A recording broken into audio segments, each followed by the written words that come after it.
कोण होतीस तू आणि काय झालीस तू, असं आता सुरुवातीलाच म्हणावं असं वाटतंय.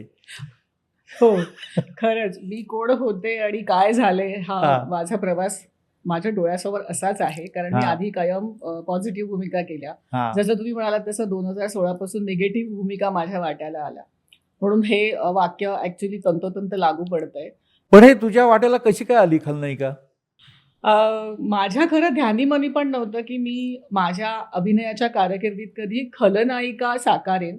कारण माझा चेहरा काही तसा नाहीये. म्हणजे मला असं वाटतं, की प्रत्येक माणसाचा एक चेहऱ्याची एक ठेवण असते. तर ती बघून आपल्याला कळतं, की नाही यार इसके लिए पॉझिटिव्ह, इसके लिए निगेटिव्ह असं एक आराखडे बांधले जातात. सो मला स्वतःलाही माहिती होतं, की माझ्या आयुष्यात कधी मी खलनायिकेची भूमिका साकार करेन किंवा ती मला सूट होईल किंवा ती मला करायला आवडेल, मज्जा येईल हे मलाही माहिती नव्हतं. 2016 मध्ये रानभूल नावाचं नाटक म्हणजे जे आपल्या सगळ्यांनाच माहिती आहे. रानभूल आधी बऱ्याच संचांमध्ये झालं होतं. 2016 मध्ये आम्ही केलं तेव्हा संजय नार्वेकर मुख्य भूमिकेमध्ये होता. त्यावेळेला ती भूमिका विनय आपटेंनी साकारलेली होती.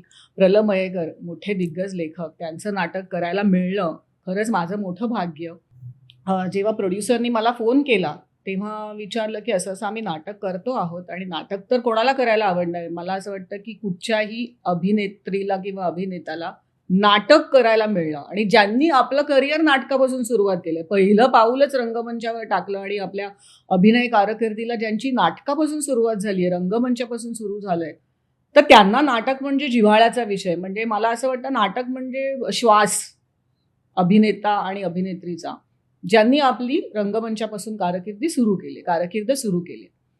सो 2016 ची गोष्ट आहे आणि तेव्हा मी मला वाटतं फारसं काही करत नव्हते. म्हणजे मालिका नव्हते करत आणि जेव्हा मला प्रोड्युसरचा कॉल आला संतोष काणेकर, की आम्ही असं-असं नाटक करतोय आणि मंगेश कदम डिरेक्ट करतो आहे आणि मला मंगेशकडे काम करायचंच होतं. अनेक वर्ष आपण असं एखाद्या डिरेक्टरकडे किंवा एखाद्या प्रोडक्शनमध्ये काम करण्याची संधीची वाट बघत असतो.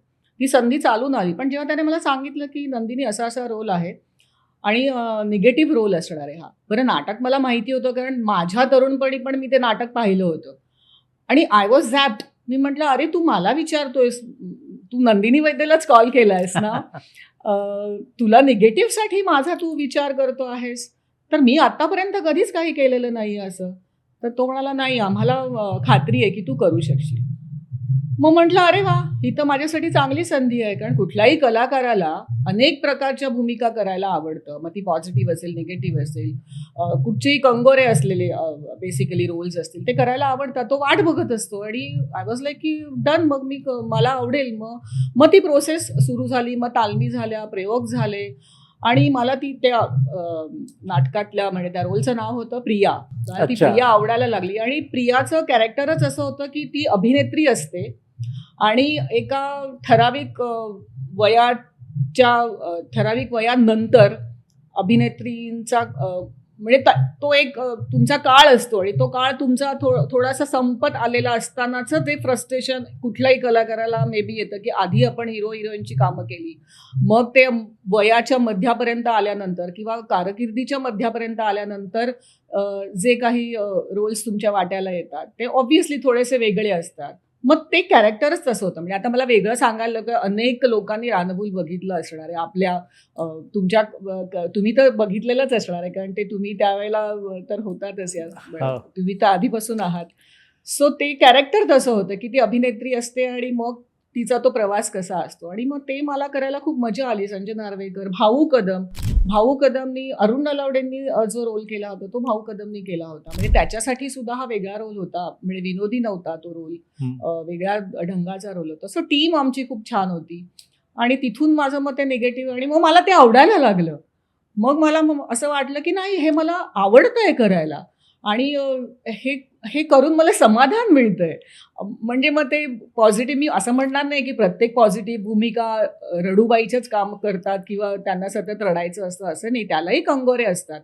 पण मला असं वाटतं, की निगेटिव्ह करण्यासाठी जास्त त्या कॅरेक्टरचे कंगोरे तुम्हाला जास्त काहीतरी करायला मिळतं. हा माझं पर्सनल हे आहे, मत आहे हे.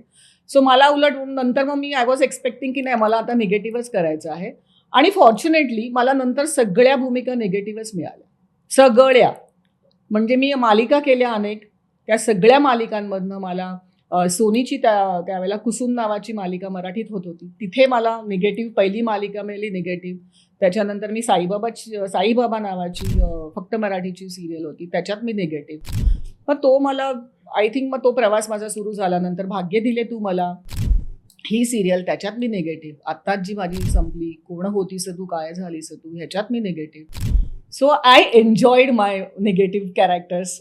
म्हणजे सगळे निगेटिव्ह कॅरेक्टर्स मी एन्जॉय केले लिटरली. म्हणजे तू खलनायिकेची नायिका होती. हो. खलनायिकेची मी नायिका ठरले. माझा मुलगा बोलता बोलता सहज असा, म्हणजे आमचं जेव्हा बोललं होतं किंवा हा. कोणी फ्रेंड्स घरी येतात आणि मग काही भूमिकांबद्दल चर्चा होते वगैरे, मग तो अरे माहिती आहे ना, आम्हाला काही ही कॉल्स मी आम्हाला काही वेगळे कष्ट नाही घ्यायला लागत, तिच्यासाठी काय आहे असं इझी आहे. म्हणजे त्याला असं वाटतं की तू अशीच आहेस प्रत्यक्ष आयुष्यात आणि माझ्याबरोबर तू अशीच आहेस, बाकीच्यांसाठी तू गोड गोड बोलतेस. हा. सो मला तो गमतीचा भाग आहे हा, की तो मला असं म्हणतो की तू अशीच आहेस प्रत्यक्ष आयुष्यात, पण माझ्या आजूबाजूच्या लोकांना माहिती आहे की मी कशी आहे आणि माझा स्वभाव टोटली वेगळा आहे. मी अजिबात खलनायिका नाहीये प्रत्यक्ष आयुष्यामध्ये.